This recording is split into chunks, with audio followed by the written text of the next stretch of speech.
All right, y'all, welcome back. It's His and Hers TV. Alshay Whitney, Whitney and Alshay. We have a guest. Hey, I'm Asha. All right. Get it right, Dr. Asha. Doctor.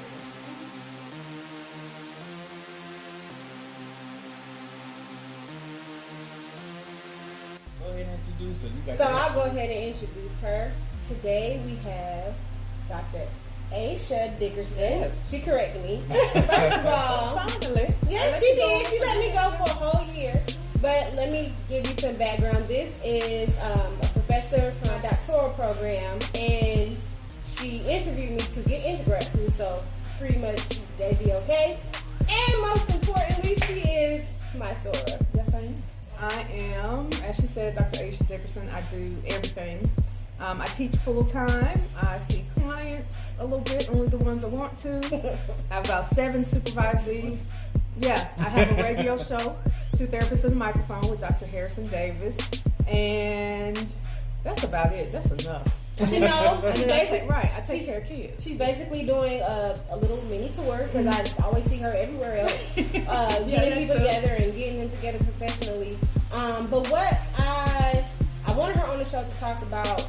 We're going to talk about mental health. We've talked about mental health in the Black community, but I wanted to talk about how it affects relationships.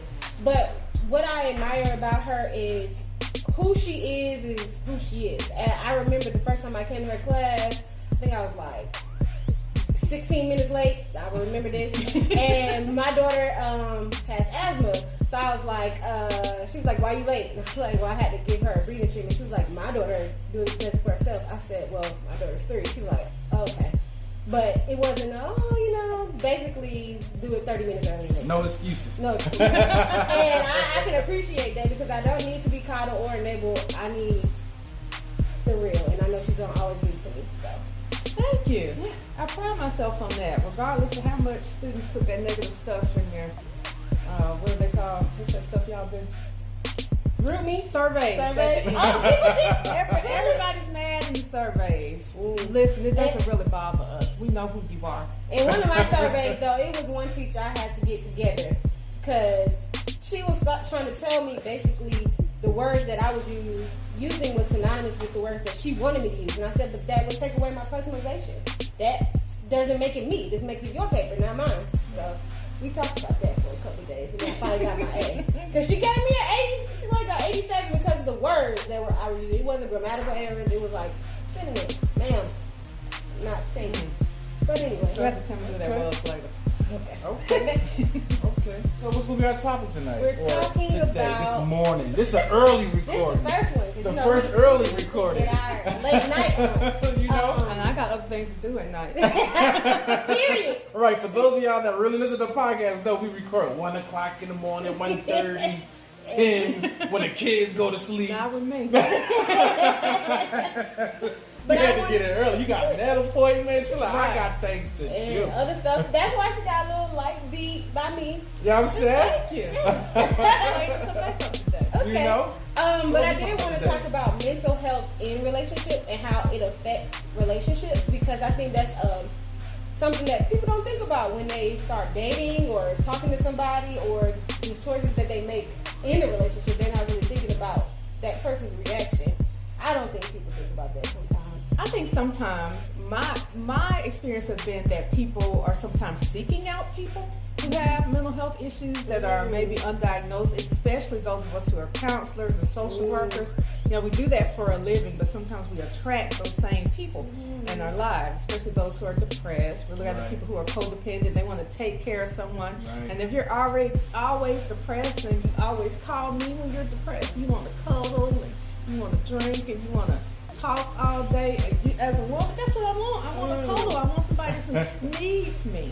So a lot of, especially Black women, tend to choose a lot of men, not just Black men, but they tend to choose men who have some undiagnosed mental illness. And I just saw a meme about that on Instagram, maybe, or Facebook, who knows. But it was saying something about Black women need to stop trying to fix Black men. Like, it's not our job to fix Black men.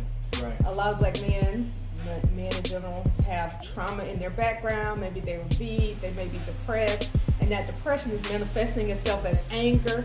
So then we're always there to calm them down, and cut down on that anger, let them talk about how much they may hate that absent father, or be mad at their baby mama.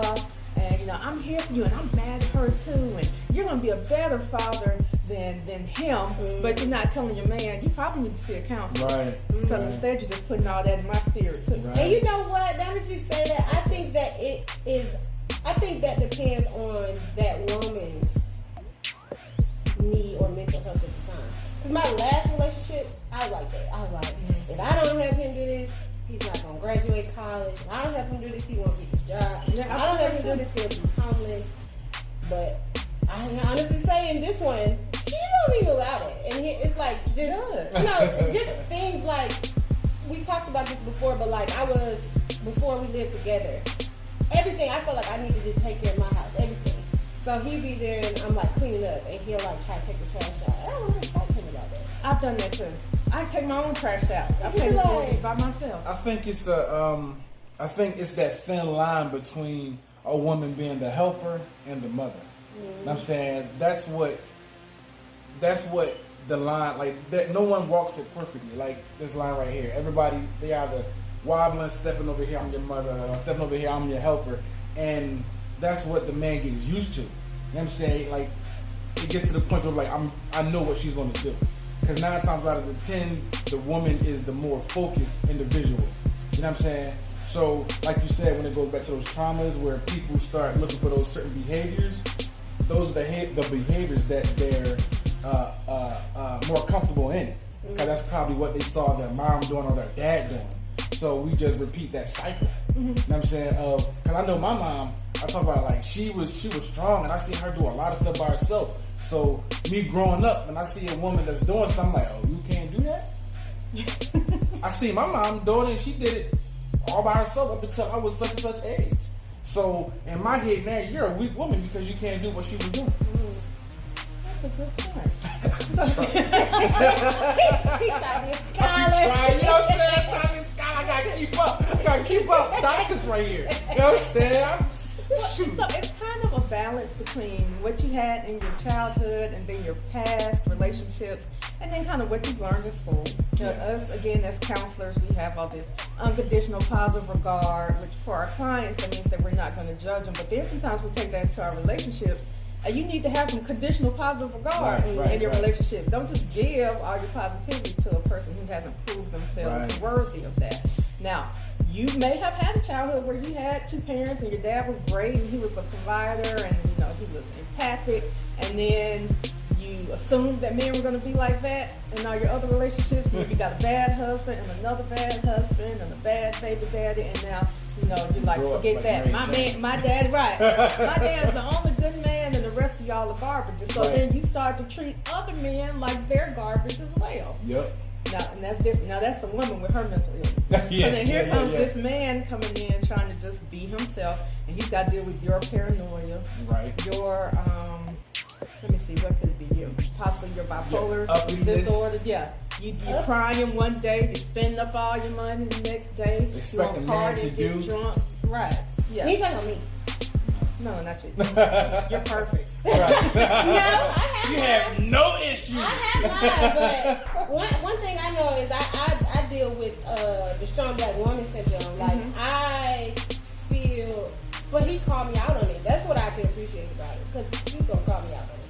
But I felt like I should do everything, and that's because in the relationships, not my mom, because my mom was like the outlier in her. My grandma had 12 kids. And of the women, 2 or 3 were married. And it was 9 girls. And my mom was married. And 2 things from that. On my other aunts, I saw do it without. And then like my mom, I kind of like grew up with them because my mom was in school when she had me. So I kind of felt like I could still do it. Like I didn't want to ever be considered weak. And so like the first time that I needed help in our relationship, and I knew I needed help and I was overwhelmed, it was hard for me to come to him and be like, okay, I need help. But he called it. He was like, I can see it. Like, I can see it's still something that we both deal with. Like, still today, like, I see I'm like, babe, sit down. or she overly do for other people. Like, why are you extending yourself to all these other places when you're barely taking care of yourself? You know, I constantly say, worry about yourself. And I'm saying, take care of yourself. You know, go out there and spend money, because she'll spend money on everybody else except for herself. I'm like, buy yourself something. You know, even it gets to the point to where if she spend money, I'm like, babe, we don't need to spend no more money. But then I'm like, spend some money on yourself if you want to spend it. Right, usually you know we don't need to spend any more money on other people. Right. You know, so I'm like, spend it on yourself. Like, everybody good. So that's one of the things that I deal with her with. I'm like, and then the part about with that, so I didn't have my biological father, but my stepdad is my dad. Like, that's who I know as my dad. And I'm never gonna date nobody like you. I'll never be nobody like you. I saw him taking care of the house. He was very quiet, but y'all took care of him. My mom was always happy. If they weren't, I didn't see it. And he had a good balance of, it wasn't just you cook, you clean. Like, he helped cook, he helped clean. You know, he was there for us. He might be in the game. He might have been quiet, but he was there. He had a face there, and I never wanted for anything. And I was like, I'm never gonna be with anybody like you. And then I meet him. But why wouldn't you want to be with somebody like that? For me, it was a complex because I was the only kid. First of all, he was the first male to give me structure. I was the only one in the house that wasn't his child. So then I was like, that was a bit of rebellion for me. Okay. That had absolutely no reason. You know, like, I had no reason to be. I mean, we had our moments, but I had no, like, concrete like he did. You know, I didn't have like for longevity. I had nothing outside of teenage stuff that should have made me say, "Oh, right. You know, you're just an awful person." But that was just rebellion because with my mom, and it wasn't like I was young. Like, Tatum met him early, so that's all she knows. But I was like 5, 6, 7. Like, so I knew knew what was going on, you know. And before I knew that my dad wasn't there, and I was okay with that. But now we have a dad that is here, right. And like setting bedtimes and tell me to do stuff. And I'm like, Mom, we do what we do. Like, what are we doing now? Now we're doing everything. Went from me and her to I have to talk to him about it first. I'm like, what? What are we even consult about? But that was just me stepping outside of my lane because I was a child and I should have stayed there. But when it comes down to anything, like transparently speaking, when I got pregnant, he already knew it was a bad situation. Like, he knew that I shouldn't be there. And he was just like, just come home for a little bit. And I think he knew I needed that separation from her dad just to get myself regrouped. Mm-hmm. So when I say it's like certain things, like, he does a lot of things that's just like my dad. Even down to before my dad started growing his hair, they had bald head, beard, everything. But now he stopped growing his hair back out. But like, they're just the same. They're like, they're very much like the same. And that's okay. That's a good thing. In your older age, you found that was a good thing. It is a good thing. So I think ultimately what you both are saying is that there needs to be, when there's not balance, it's good to have a partner who brings some balance into that. It helps you see where there's not balance. Because, you know, you may not have any mental health issues. Your partner is helping you so that you don't develop any. Because, you know, last thing he wants is for, as we say in the black community, you have a nervous breakdown. Around here stroking out. So he's like, no, calm down. And then you got I was thinking about that because we talked about this on the last podcast. But I think that there's always some type of mental health issue that everybody could have. It's about your resilience and whatever. If you ever meet that ultimate trigger, like you said, he's here to help you. Lying dormant, and it's there. That's why I tell you, even if you need antidepressants, it might not be forever. You know, you'll get back to your normal, but you know, it's been in you. Everybody has potential to have some issues going on. Right. That's another reason you shouldn't judge someone if they come in and they're like, I have XYZ. Right. Because my next question would be, well, how long have you been diagnosed and how have you been managing it? Do you have a criminal history? Right. That's important. Right. You may have been schizophrenic for 13 years and been taking your medication for 13 years. And that's been good. But then that also lets me know in the back of my mind, if I ever see a prescription that was filled 30 days ago and there's 28 pills now, right. Time to go. Time for me to pack my stuff up and move on. This is the real you. No telling what. But I also think it's important to consider that when you're treating people a certain way, not even in relationships, but I think about that on a daily basis. That's why I try to at least speak to people, because you do not know. Like, my speaking to somebody could be the reason if they planning on coming here and shooting this Kroger up. I said, hey, how you doing? Have a good day. They gonna let me get out. Right. I literally just said that to my 14-year-old yesterday, and she's like, Mom, that's a little dark. No. That's reality, though. Right. She was talking about some kid that was walking into a gym, and she was saying, what other kids say about him. And I said, well, you just make sure we speak to him. Right. And that you're nice to him. Yeah. So if he comes up in this school, he's going to be like, she's cool. And just, it's like That's real. common sense. It's Yeah. be nice. Before I even started studying it, I went to a predominantly white high school, and I said, Me too. I'm speaking to everybody, especially you in that all We black. had people who made shoes out of duct tape, and they were trying to practice all this Wiccan stuff. And I went to an arts magnet school, so we had They did a lot of stuff, right? people, very creative people there. But It was this girl in my school. She like before everybody was getting mannequin heads and doing hair and all that stuff. She was walking around with one that was like painted up all weird, and she kept it in her locker. Like, wow. Hey, how you doing? How you doing? Oh yeah, we cool. I just So need- bad. I'm serious. Like, even working in our field, like when I meet somebody, I'm like, especially when they come to the hospital, they say, "Are you going? Do you need something to drink before we start worrying about this? Let me get you cool." Right. Because if you spaz out, I'm happy to turn it back in because I'm fighting. Right. Like I have to. defend yourself. I have to. Forget everything that came me. Get back to Right. it. Get out of here. So quick thing. What was the topic again? We're talking about dating people. Okay. I just had to remember. I was like, are we still on topic? Oh, no. I think you made a lot of good points. Yeah. Kind of shifted to. We wavered. We on that line. But it's so many different spectrums of mental health and what you need to consider. Right. I just think that that's something that I think about, like, as far as dating. And when you go in, like, even just starting any type of relationship, like, I just need to know. Because he'll even say, like, because of the field, I always listen to my friends. But the question is, do they listen back? Like, if it's time for me to deposit, or if I need you to fill my step, will you do that? And I'm at that point where if I feel like those relationships, if you're not fostering that, I've started to, like, dismiss people. I have to. Like, I don't need any friend who just always wants to contact me to go kick it. Like, girl, I got kids. Or dump So, right. You never pick up the phone when I answer. What is your purpose in my life besides, if I'm feeling real bad and I just feel like I want to go kick it all night, you're the friend I'll call. But other than that, let's just stop calling. Right.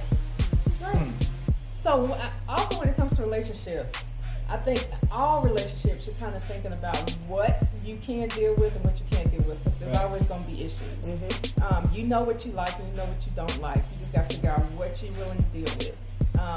I might not be willing to deal with you spending up all the money every month. Some women are willing to deal with their man having sex with other women. I'm not. It's not my thing. Right. But if that's for you, here, you can have this man. I know he cheats. Y'all get along well. Right.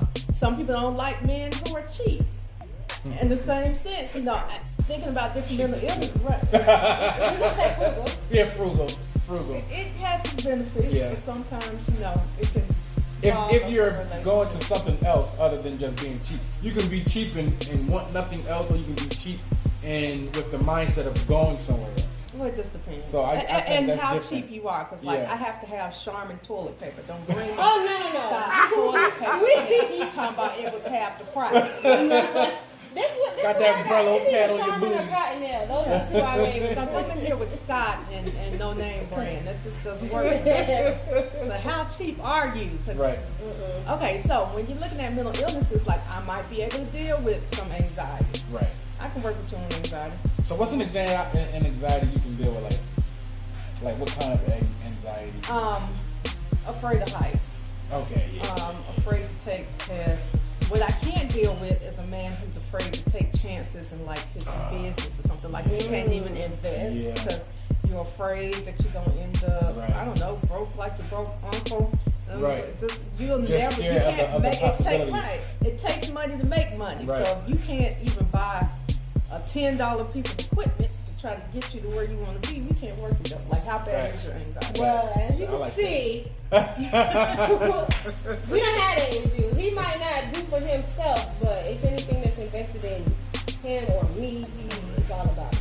But now that anxiety can be flipped. Like, you might be afraid that your kid won't love you, especially if your child is not in the house. So if we have a joint income and you always buying your kids Jordans and video games and everything, even though maybe I make 3 out of 4 times, what money we have in the house, that's going to be an issue for me. Okay. You need to bring your anxiety down and invest in your kids in some other way. When your anxiety is causing us to lose our joint income, then it's a problem. Right. But now, if your anxiety is just, like, I don't like spiders, I don't want to go out the house too much because of mass shooters, that's cool. You just sit at home and play Scrabble. Now, I think that anxiety, like you said, like, if you afraid to go out because of mass shooters, I mean, like, it's a real thing, but still, life will pass you by trying to do that. Like, the world is very big for you to be like, yeah, I'm not going to go outside today because I might get shot. You might get shot in the house. You know what I'm saying? The bullet come through the wall. Because, like, there's a lot of racial unrest, and you want to stay at the house because as a black man, you're afraid you might get pulled over at midnight. Okay, we're going to go out in the daytime here. I'm going to validate. You just walk into a whole other podcast. Right. You just walk into a whole other podcast right there. You and I can do breakfast and lunch, and I'll do dinner and drinks with my girls. Okay. I can work that out. Okay. I can even deal with, a few delusions with schizophrenia. Like, you might be afraid that the government is listening to us through these phones. That could be true.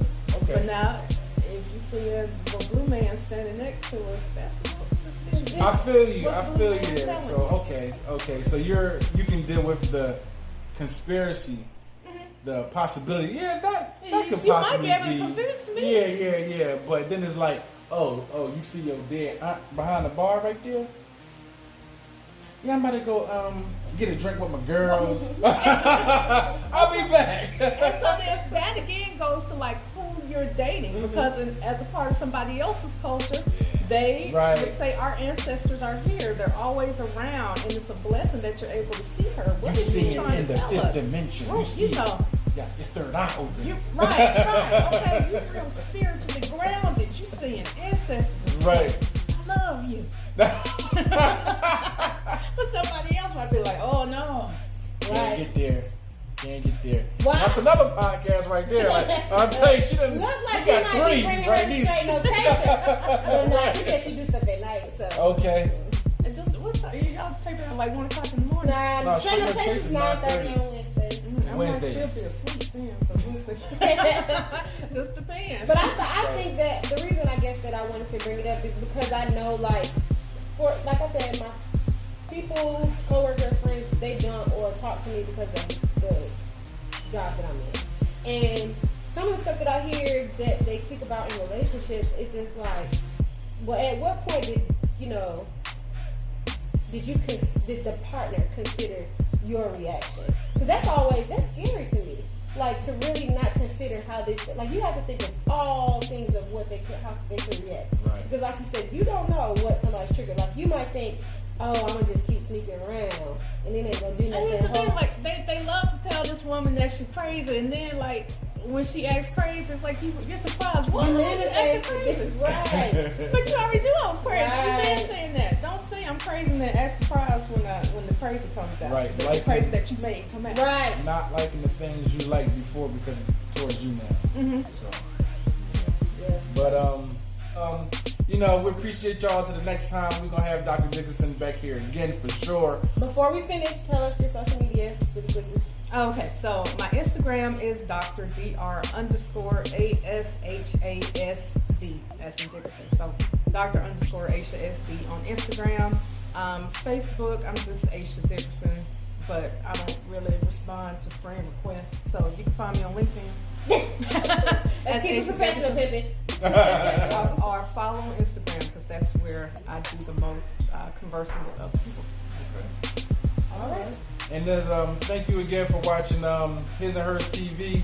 Listening to I forgot. 2 therapists in the microphone too.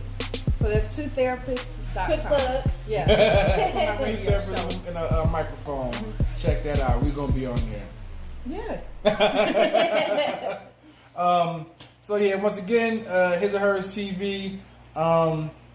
Dr. Dickerson here with us. We enjoyed y'all. We Till all the at. next time. We out. Cause why?